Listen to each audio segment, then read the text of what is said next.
What's up, YouTube? ODST General back again with some EmergeNYC news. So as many of you guys may have noticed in your Steam launcher, if you already have EmergeNYC downloaded, there was an update for around, I think it was around 3 gigabytes, 3.5 gigabytes. I can't remember exactly, but you may be wondering what that update was. Well, unfortunately, it was your version being rolled from the testing version, the Steam Alpha, if you were on that, back to the normal standard version. Anybody such as myself who was on the Steam Alpha on the 6.9 version E, is getting rolled back to 6.8. The reason for this being is that the EmergeNYC team has decided to change how they do releases and their development cycle and stuff like that. Now, ultimately, the reasons for this were apparently, or are apparently going to be to try and get out more regular updates, which is a good thing. But it's going to be kind of a frustrating experience for a lot of people, because what they've done is they've basically said, okay, so we're going to have our own development builds, which is, you know, pretty normal. I'm sure they already did something pretty similar to that currently.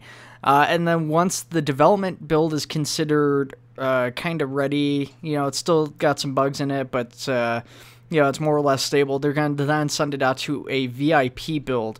Now, this is where a lot of people are going to get frustrated, because basically what they've now said is that if you are a VIP member on their forums, which is a subscription-based thing, then you can get into the build. Now, you have to be a VIP Plus member from what it sounds like, according to the forum post.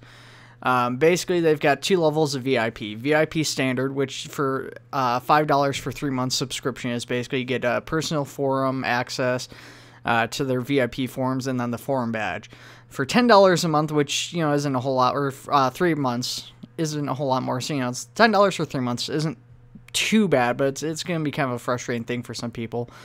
You get a personalized forum room, which is the same thing, the same badge. They get access to Discord chat room, Discord rank.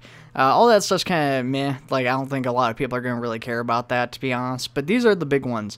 The ability to test new builds, which is kind of what we were just discussing. Have a chance to win free game keys for your friends who may not own the game. And, you know, if you wanted to start a fan site, they give you your own domain to create a EmergeNYC fan site. So I guess if you have, like, a EmergeNYC unit that you're trying to start up, that would be pretty good, too. But still, with that being said, kind of, you know, I don't know if it's necessarily a bad thing putting it behind a paywall, because that does help further development for those people who want to do that. But I do think that was kind of a mistake doing it in this particular fashion, especially because everybody who was on like 6.9 just got forcibly pushed back. Now, with that being said, you know, I guess we'll have to wait and see, because this is where it gets even more frustrating, because they've then said, okay, hey guys, you know, we've got this VIP thing here. So give me 1 second, guys. I have to pause this and then restart. Sorry about that, guys. I had my window open, and of course, somebody came by using like a leaf blower. So anyways, I kind of forgot where I was exactly. So basically what they're doing now is that, you know, as I've said, they're now charging for VIP access. But the problem is that even if you're willing to pay the $10 for 3 months, which, like I said, I don't actually think is that bad, but even if you're willing to do that to get into testing, that has now been blocked off. Now they've said that that the reason they blocked it off, according to the announcement post by Simon on their Discord, you know, when the head PR guy, he basically said is that the reason they blocked it off is that bug smashing can be done in a controlled environment. Well, this is my thoughts, and maybe I'm wrong, but honestly, if somebody's willing to pay for it, that doesn't necessarily mean they're willing to actually go out and do the bug testing. That doesn't mean they're going to be reliable for it. They're paying to get earlier access to the game, to be able to get in there. Now, there's probably some people in there that will do bug testing, but it is no guarantee of that. Now, if you really wanted to try and ensure better bug testing, is they've got these MVPs on their Discord. These guys and maybe girls that are like the outstanding community members, the people who have always proven to be really helpful. You know, they go out and they've been shown to report a lot of bugs and stuff like that. those are the people that you really want to try and ensure are actually in there doing your earlier bug testing, because those are going to be the people who are actually going to be reliable about doing it for pretty much certain. You know, because they've already shown at this point that, hey, you know, we're willing to be helpful just because, you know, not because we're getting paid or because we're paying to get in there and do it, just because we're helpful people in the first place. I think that the VIP is kind of fine if it was for like the stage after that. It sounds like they've got like a staging stage, which I don't know if that's supposed to be the full release or if that's supposed to be like another step before full release to the public.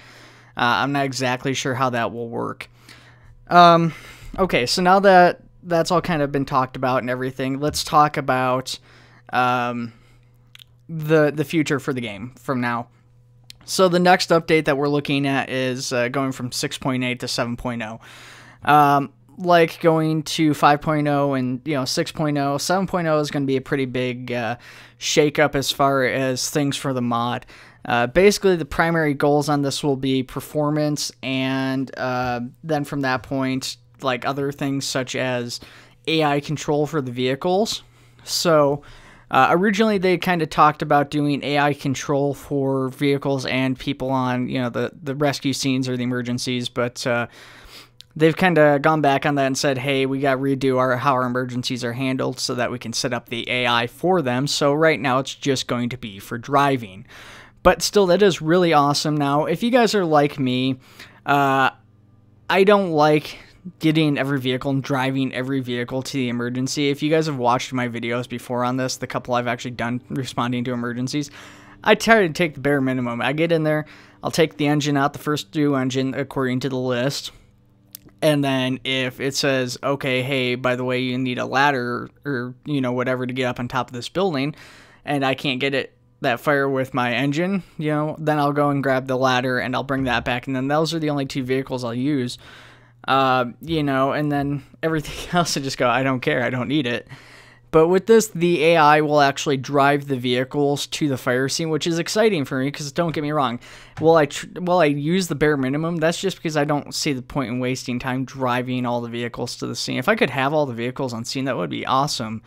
Even cooler if all the other vehicles are participating in that rescue, emergency, because that potentially means the emergencies could be a larger scale, where you by yourself can't necessarily tackle it, but if the AI is assisting you, you can have those bigger emergencies, and they're kind of handling some of their stuff there by themselves.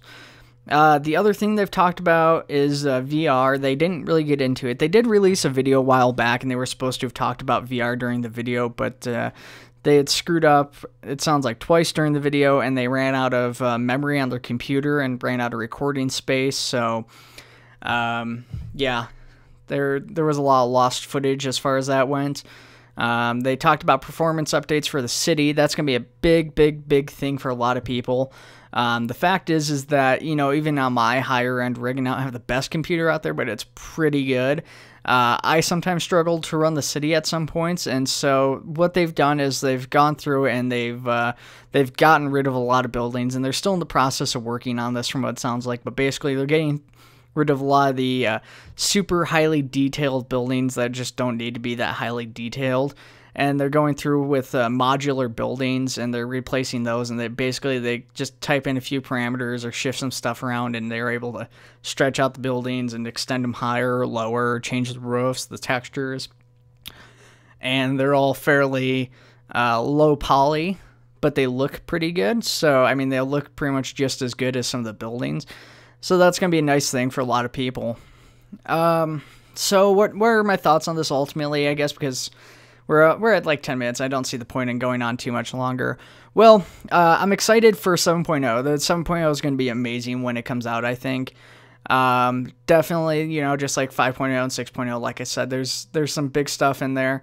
A lot of things people have been waiting for very, very patiently over the past, couple of years since the game was originally announced. Things like the VIP RTS control stuff. Yeah, I don't know. The whole VIP thing, though, I think that was kind of a poorly handled decision. It was a poor decision in the first place, and then just blocking off access on top of that, telling everybody, hey, the only way you can get in to test this out early now is by paying for it again. And then even if you're willing to do that, it's like, nope, you can't do it. We're going to block it off to do a more controlled environment. That's probably going to rub a lot of people the wrong way. I don't know. We'll see. Everybody seems to be kind of handling it pretty well on the forums, but I haven't looked at the reviews or anything like that. And that tends to be where the angry people go. You don't get a whole lot of angry people on the Discord usually, so... at any rate, guys, let me know what your thoughts are on these new EmergeNYC updates, or what's going on with it. Are you guys excited for 7.0? And what are your thoughts on the whole VIP thing? Is that something that you guys would be interested in doing, or are you pretty well against that? Let me know in the comments below, and I will see you guys in the next video.